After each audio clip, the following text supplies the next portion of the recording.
Hello बच्चों, कैसे हो सब।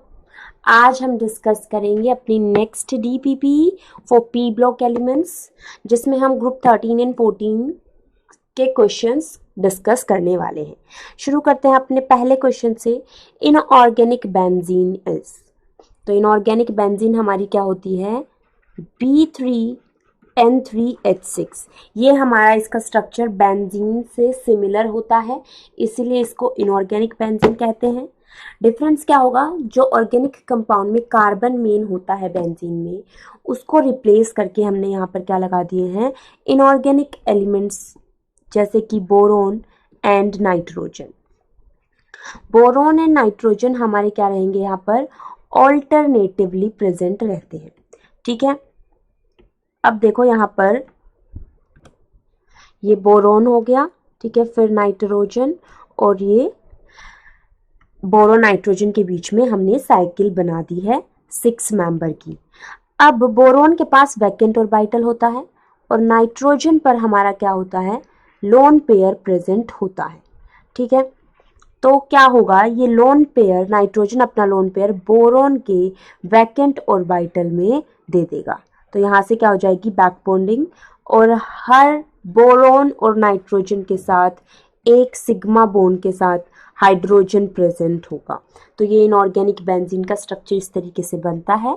कौन से ऑप्शन से मैच हो रहा है, ये ऑप्शन 3 से, option C is the correct answer. Next देखो अब क्या है, in which of the following 3 centre 2 electron bonds are present. 3 centre 2 electron bond हमारे किस में होते हैं, जनरली डाइमर्स में होते हैं, जिसका सबसे इंपॉर्टेंट एग्जाम्पल हमारा क्या है, B2H6। देखो ये क्या होता है, डाइमर ऑफ BH3।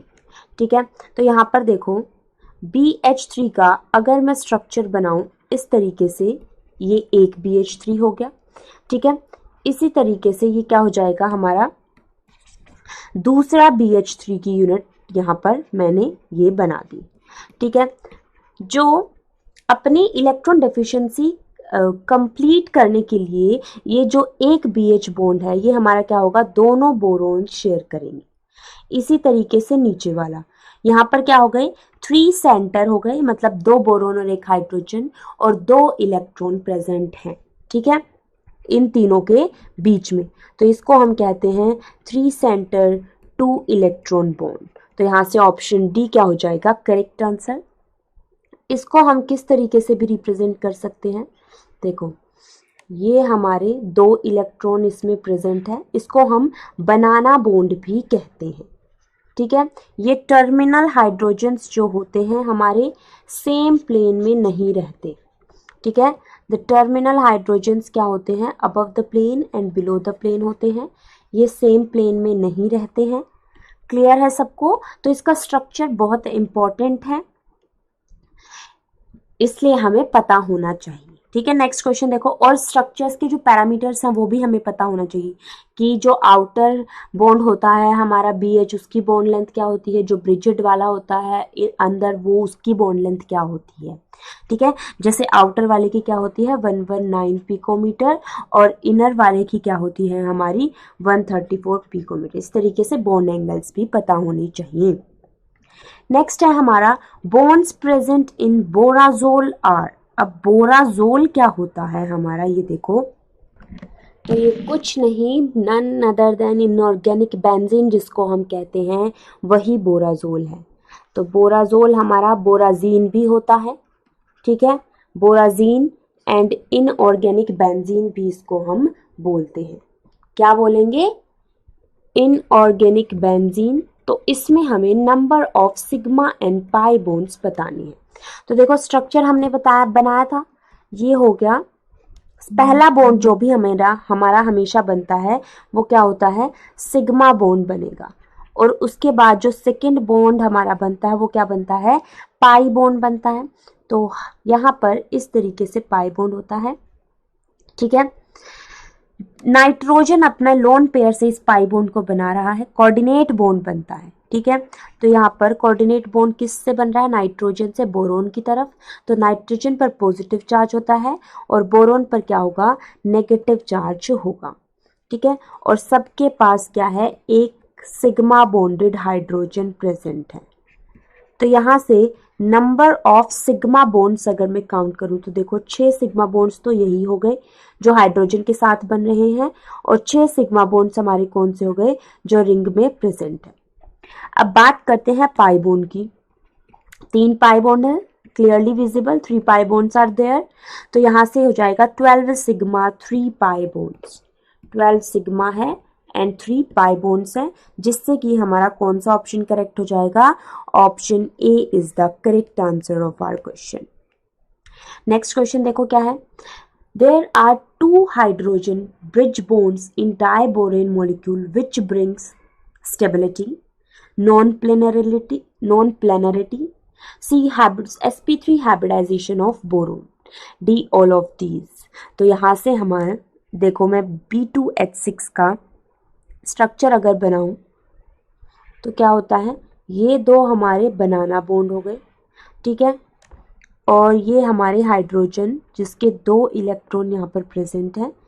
जो टर्मिनल हाइड्रोजन होते हैं इस वजह से क्या होते हैं, सेम प्लेन में नहीं हो पाते, क्योंकि जब ये 3 सेंटर 2 इलेक्ट्रॉन बॉन्ड बना लेगा तो इसको मैं इस तरीके से रिप्रेजेंट कर सकती हूँ, ठीक है। अब यहाँ पर इसकी हाइब्रिडाइजेशन हमारी क्या हो जाएगी, देखो स्टेरिक नंबर 4 है, जिसकी वजह से हाइब्रिडाइजेशन क्या हो जाएगी, sp3। तो यहाँ से हम लिखेंगे steric number is equals to 4, तो हाइब्रिडाइजेशन क्या हो गई, sp3। sp3 में जो शेप होती है वो क्या होती है, टेट्राहेड्रल होती है।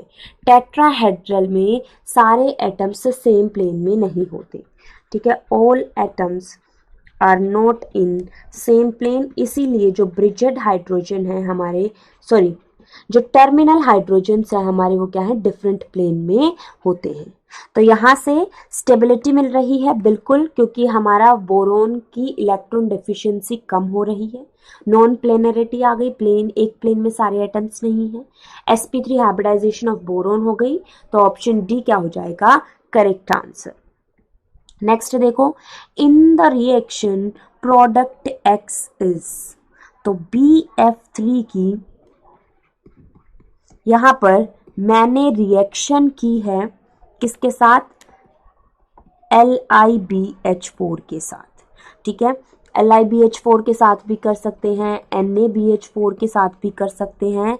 तो हमारा जो मेन कंपाउंड यहाँ पर बनता है, देखो बैलेंस्ड इक्वेशन में लिखूंगी, ये होता है B2H6। तो ये क्या होगा, method of formation of diborane है, ठीक है, method of formation of diborane, main product ये हो गया। साथ में हमारा क्या होगा, LiF रिलीज होगा, प्लस यहां पर,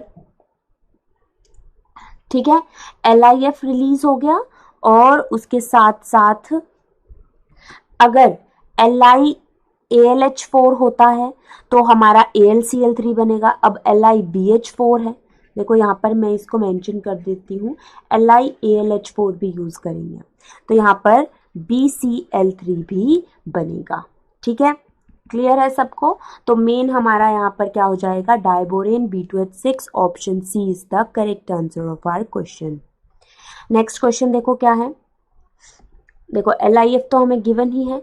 नेक्स्ट क्वेश्चन देखो अब क्या हो गया, borazole is obtained by the reaction of, अब बोराजोल यानी कि हमारी इनऑर्गेनिक बेंजीन किस तरीके से हमें मिलती है, ठीक है, हमें अमोनिया और B2H6 को किस रेशियो में रिएक्ट कराना पड़ता है। तो यहाँ पर देखो 3 रिएक्शंस मैं लिखूंगी, तीनों का हमें पता होना चाहिए। B2H6 प्लस अमोनिया, यहाँ पर अमोनिया हमारा क्या है, मैंने एक्सेस में ले लिया, ठीक है। जब अमोनिया एक्सेस में लिया तो ये हमें हमारा मिलेगा B2H6.2 अमोनिया, ठीक है। इसका स्ट्रक्चर अगर मैं बनाऊं तो बिल्कुल ये भी हमसे पूछा जाता है, इससे रिलेटेड क्वेश्चन आता है, तो इसको हमें देखिएगा किस तरीके से होता है। ये होगा BH2, जिससे कि हमारे 2 अमोनिया अपने लोन पेयर के थ्रू क्या बनाएंगे, कोऑर्डिनेट बॉन्ड बनाते हैं। ये होता है हमारा पॉजिटिवली चार्ज, और इसके साथ साथ होता है नेगेटिवली चार्ज जो आयन होगा BH4 नेगेटिव। ये इस तरीके से एग्जिस्ट करेगा।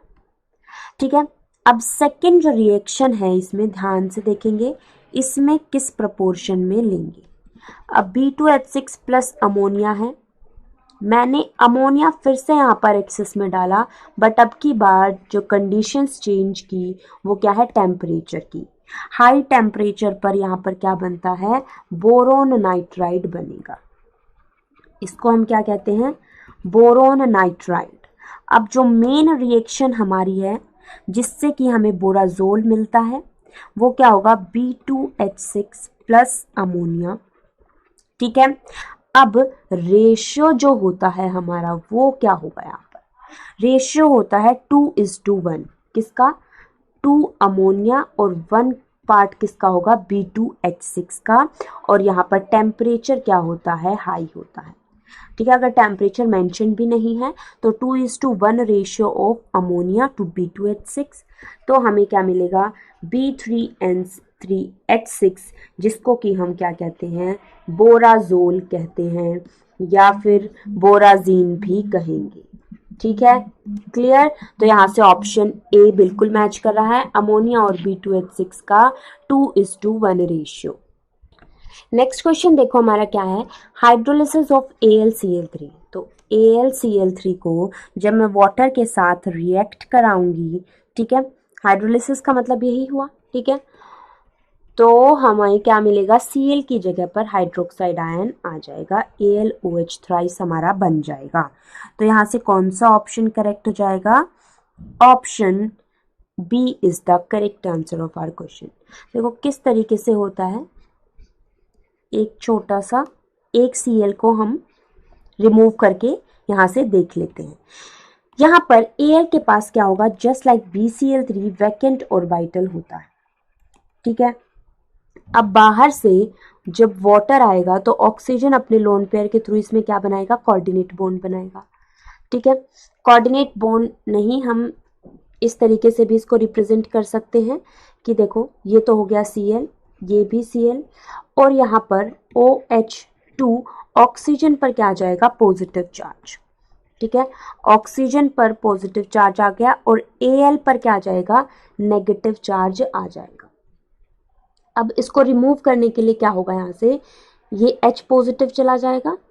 ठीक है, और ये H पॉजिटिव और Cl नेगेटिव यहाँ से रिमूव हो जाएंगे और ये बच जाएगा Cl। ठीक है, और ये 2 Cl और 1 OH बच जाएगा और HCl रिमूव हो जाएगा। ठीक है, इस तरीके से रिएक्शन होगी। इसी तरीके से बाकी Cl भी हम यहाँ पर क्या कर सकते हैं, इसी तरीके से रिमूव करेंगे। क्लियर सबको। तो यहाँ से ऑप्शन बी क्या आ जाएगा, करेक्ट आंसर। नेक्स्ट देखो क्या है, Al deposited as vapour on glass forms a good mirror essentially because. Aluminium जब ग्लास पर डिपॉजिट होता है तो मिरर की तरह अपीयर होगा। ठीक है, और गुड मिरर फॉर्म होता है, किस वजह से ये होगा। तो देखो, 1 it has better shine than Ag। तो यहाँ पर इसका रीजन ये नहीं होगा कि it has better shine than Ag, क्योंकि हमारे बहुत सारे कंपाउंड्स हैं जिनकी बेटर शाइन हो सकती है देन Ag, बट ज़रूरी नहीं उनको हम एज मिरर यूज करें। Coating is much smoother, it does not tarnish in air, D it does not scratch. तो हमारा जो करेक्ट एक्सप्लेनेशन है that is it does not tarnish in air. Tarnish का मतलब क्या होगा, डज नॉट टार्निश का मतलब क्या है यहाँ पर, that it does not lose its lustre, does not lose its lustre और इट्स शाइन। ठीक है, on exposure to air, exposure to air और मॉइस्चर। नेक्स्ट क्वेश्चन देखो अब क्या है, the type of hybridisation of boron in diborane is. तो diborane की हाइब्रिडाइजेशन की बात करें तो स्ट्रक्चर हमने अभी बनाया था, इस तरीके से हम यहाँ पर ये स्ट्रक्चर बनाएंगे। ठीक है, इसका स्टेरिक नंबर हमारा क्या हो गया, 4 हो गया, जिसकी वजह से हाइब्रिडाइजेशन हमारी क्या हो जाएगी, sp3। स्टेरिक नंबर 4 कैसे, क्योंकि स्टेरिक नंबर हम सिग्मा बॉन्ड से देखते हैं और number of free lone pair यहाँ पर है नहीं, 4 सिग्मा बॉन्ड है, तो स्टेरिक नंबर 4 हो गया। नेक्स्ट है boron nitrite on reacting with steam, तो Bn, बोरोन नाइट्राइड हमारा क्या होता है Bn, जब इसकी रिएक्शन हम कराते हैं स्टीम के साथ, ठीक है, तो हमें क्या मिलेगा, अमोनिया N2O, Na2BO2 या फिर NO2। तो जब बोरोन नाइट्राइड को हम स्टीम के साथ रिएक्ट कराते हैं तो एक तो हमें मिलता है बोरिक एसिड H3BO3, जिसको हम बोलते हैं this is boric acid plus ammonia, ammonia gas हमारी रिलीज होगी, तो यहाँ से ऑप्शन ए क्या आ जाएगा, correct answer of this question. ठीक है, नेक्स्ट क्वेश्चन देखो क्या है, which element does not belong to group 14। Group 14 के सारे एलिमेंट्स को अगर हम डिस्कस करें तो ये क्या होगा, कार्बन, सिलिकॉन, जर्मेनियम, ठीक है, उसके बाद क्या होगा, टिन एंड लेड। तो यहाँ पर ए है, हमें बताना है does not belong to group 14। Germanium है, yes of course it belongs to group 14। B arsenic, arsenic हमारा ग्रुप 15 का एलिमेंट होता है, किसका है ये, हमारा ग्रुप 15 का एलिमेंट, तो ऑप्शन बी क्या हो गया, correct answer. C silicon, D lead, सारे के सारे हमारे क्या है, ग्रुप 14 के एलिमेंट। नेक्स्ट क्वेश्चन देखो, the oxidation state shown by group 14 are, तो ये हमारी वैलेंस इलेक्ट्रॉनिक कॉन्फ़िगरेशन अगर हम देखें तो NS2 NP2 हमारी वैलेंस इलेक्ट्रॉनिक कॉन्फ़िगरेशन होती है, जिसकी वजह से क्या करेगा, +4 इलेक्ट्रॉनिक कॉन्फ़िगरेशन शो करेगा। पर जब डाउन द ग्रुप हम जाएंगे, डाउन द ग्रुप जब जाते हैं तो NS2 जो है ये क्या करेगा, does not take part in bond formation, does not take part in bond formation. Reason हमारा क्या है यहाँ पर, inert pair effect, due to inert pair effect, जिसको हम डिटेल में पढ़ चुके हैं। तो यहाँ पर जो पार्ट बॉन्ड फॉर्मेशन में जो पार्ट लेंगे वो सिर्फ और सिर्फ कौन से होंगे, p ऑर्बिटल्स होंगे, ठीक है, p इलेक्ट्रॉन्स होंगे, तो ये बॉन्ड फॉर्मेशन में पार्ट लेंगे, इसकी वजह से यहाँ पर +2 ऑक्सीडेशन स्टेट शो होगी। तो यहाँ से ऑप्शन बी +2 एंड +4 क्या हो जाएगा, correct answer of this question. Next देखो अब क्या है, in graphite electrons are localised on each carbon atom, localised on every third carbon atom, delocalized within the layer and present in anti-bonding orbital। तो देखो यहाँ पर हम ग्रेफाइट का स्ट्रक्चर बनाते हैं। ग्रेफाइट बहुत ही इंपॉर्टेंट टॉपिक है from the point of bonding present in it. तो यहाँ पर इससे रिलेटेड क्वेश्चंस ऑब्वियसली आ सकते हैं, टेस्ट में भी आएंगे, ठीक है, तो इसको बहुत ध्यान से करना है। तो यहाँ से देखो अब हर एक कार्बन अगर मैं ध्यान से बना दिखाऊं तो ये जो एक कार्बन है हमारा, ठीक है, ये वाला जो कार्बन है ये 3 और कार्बन से बॉन्ड बना रहा है, जबकि इसके पास क्या होते हैं, 4 वैलेंस इलेक्ट्रॉन होते हैं। तो कार्बन का एक इलेक्ट्रॉन उसमें क्या है, फ्री प्रेजेंट होता है, ठीक है। तो ग्रेफाइट का स्ट्रक्चर अगर मैं लिखूं तो यहाँ पर क्या होता है, graphite each carbon is bonded to other 3 carbons, ठीक है, बॉन्डेड टू 3 अदर कार्बन्स, और एक फ्री इलेक्ट्रॉन उस पर प्रेजेंट रहता है। फ्री नहीं बोलेंगे उसको हम, क्योंकि वो रेजोनेंस में इन्वॉल्व रहेगा, ठीक है। The remaining 1 valence electron is delocalised. Delocalised का मतलब क्या होगा, इन्वॉल्व इन रेजोनेंस, क्या होगा, रेजोनेंस वहां पर हो रहा है।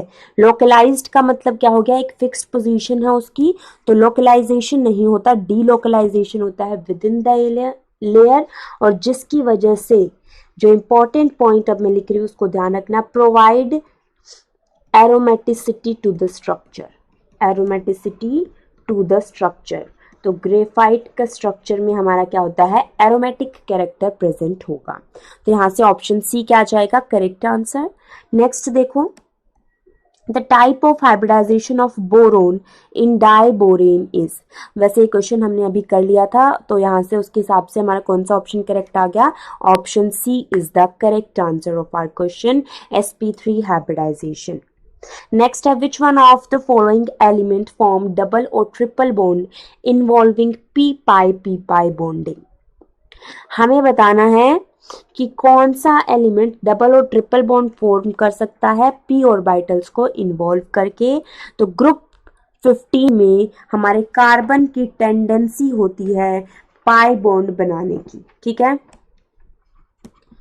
ग्रुप 14 में carbon has tendency to form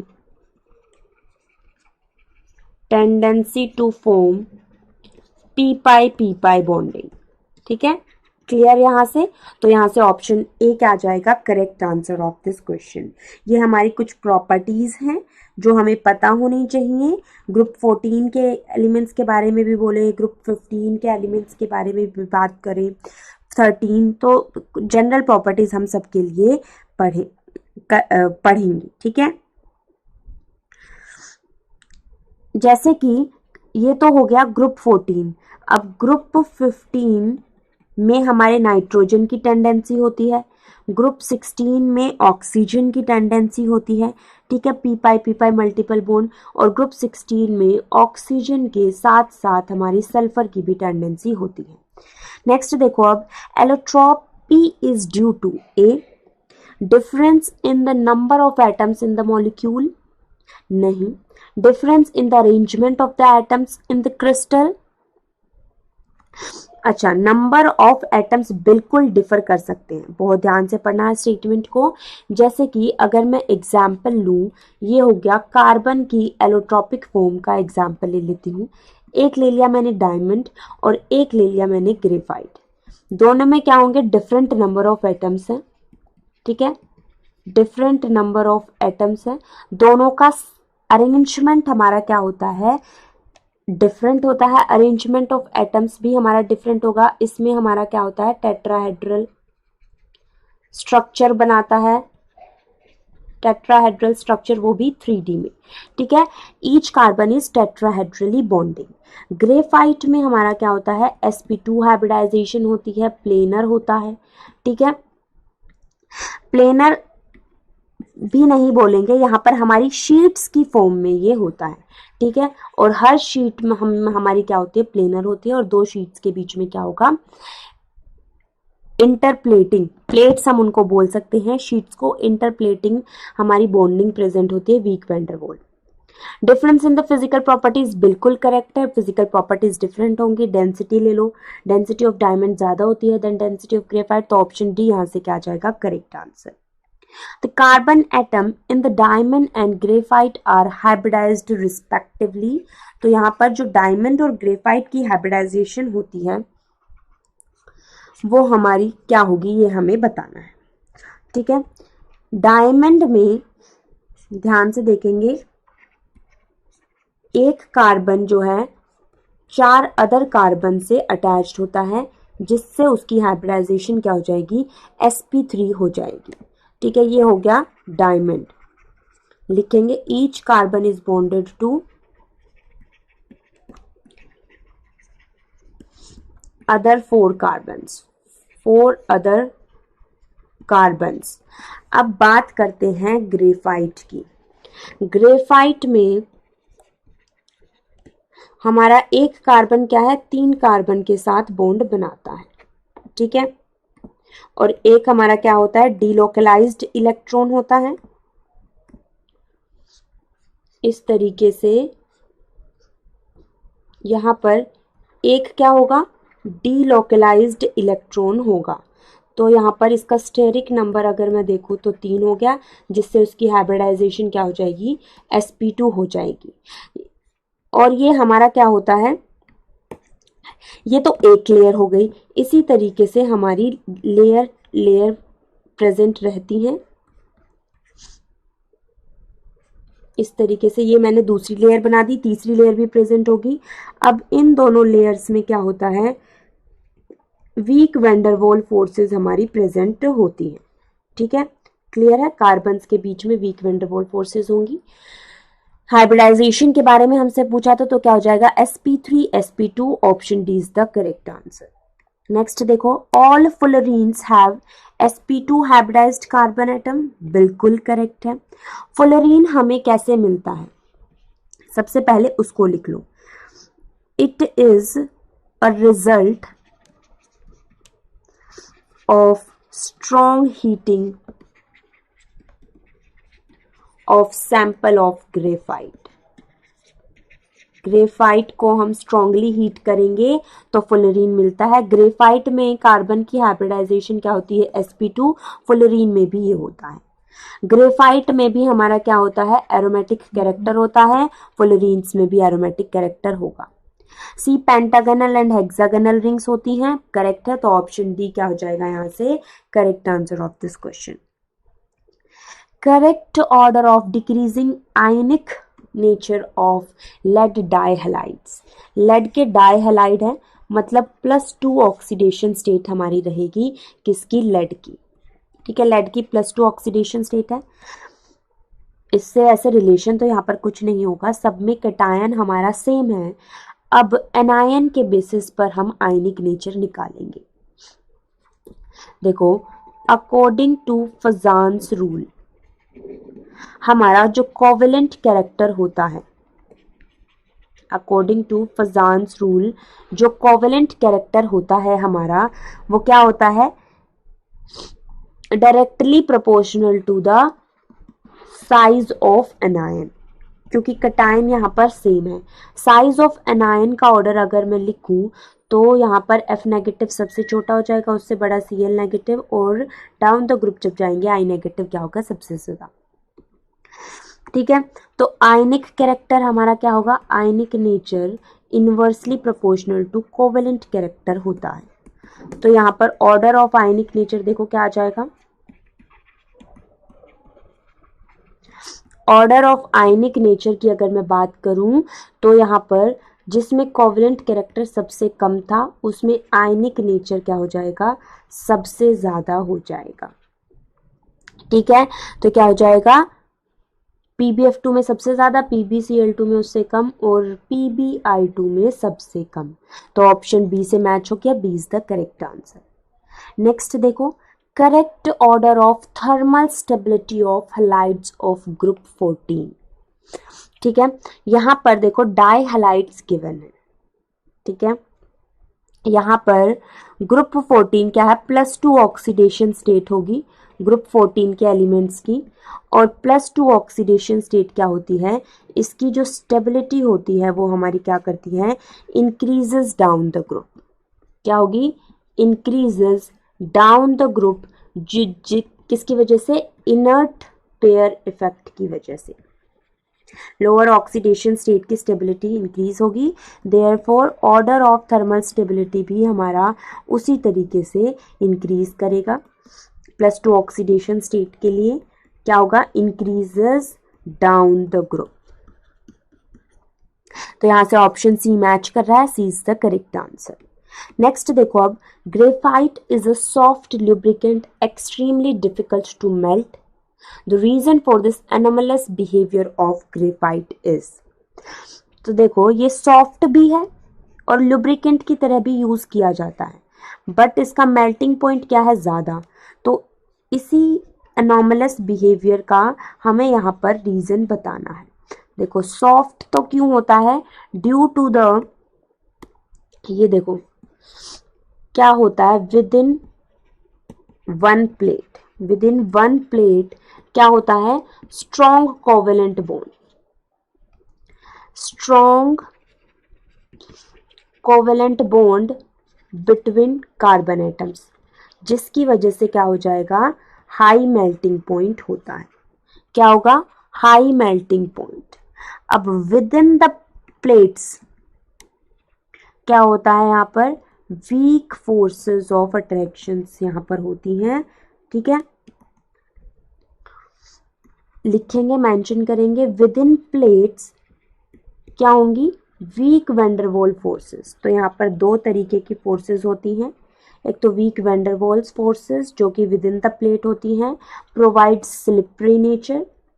ठीक है, क्या करेंगे यहाँ पर, स्लिपरी नेचर इसमें प्रोवाइड करेंगे, जिसकी वजह से क्या होता है, सॉफ्ट एंड लुब्रिकेंट की तरह यूज किया जाता है। ठीक है, तो यहां से A, graphite has molecule of variable molecular masses, incorrect. Carbon atoms arrange in large plate of rings, large plate में जो कार्बन एटम है स्ट्रांगली बॉन्डेड है, बिल्कुल करेक्ट है। और within the plates, inter plate में वीक बॉन्ड है, तो यहां से ऑप्शन बी बिल्कुल मैच कर रहा है, करेक्ट आंसर हो जाएगा। ठीक है, नेक्स्ट देखो क्या है, विच इज नॉट करेक्ट। तो नॉट करेक्ट हमें यहां पर बताना है। GeOH2 इज एम्फोटेरिक, जर्मेनियम का हाइड्रोक्साइड एम्फोटेरिक होगा, करेक्ट है। GeO2 इज वीकली एसिडिक, बिल्कुल करेक्ट है। GeCl2 मतलब जर्मेनियम के लिए हमारी +4 ऑक्सीडेशन स्टेट ज़्यादा होती है, +2 से स्टेबल होती है, तो हमारा क्या होगा, इस हिसाब से GeCl4 ज़्यादा स्टेबल होगा GeCl2 से, तो ये इनकरेक्ट हो गया। GeCl4 इन HCl form, GeCl2 negative ion, ये भी हमारा, अगर देखो कॉन्सेप्ट हमें क्या पता होना चाहिए यहाँ पर कि जो जर्मेनियम के लिए +2 ऑक्सीडेशन स्टेट है वो क्या है, हमारी ज़्यादा स्टेबल है। क्लियर यहाँ से, तो हमारा ऑप्शन 3 क्या हो जाएगा, correct answer of this question. अब यहाँ से हमें ये भी पता चल गया कि GeCl4 जर्मेनियम का टेट्राक्लोराइड HCl की प्रेजेंस में क्या करता है, GeCl2 नेगेटिव आयन बनाएगा। नेक्स्ट क्वेश्चन देखो अब क्या है, melting point order of group 14 elements. तो यहाँ पर अब हम melting point pure physical property है एक, उसको डिस्कस करेंगे कि ग्रुप 14 का मेल्टिंग पॉइंट किस तरीके से होगा। तो देखो कार्बन का सबसे ज़्यादा होता है, उससे कम होता है सिलिकॉन का, फिर डाउन द ग्रुप देखो डिक्रीज कर रहा है। बट अब यहाँ पर एक चीज़ ध्यान से देखनी है, लास्ट में जाके टिन का हमारा टिन का हमारा कम हो जाता है लेड से। तो ये कौन से ऑप्शन में मैच हो रहे हैं, ऑप्शन सी।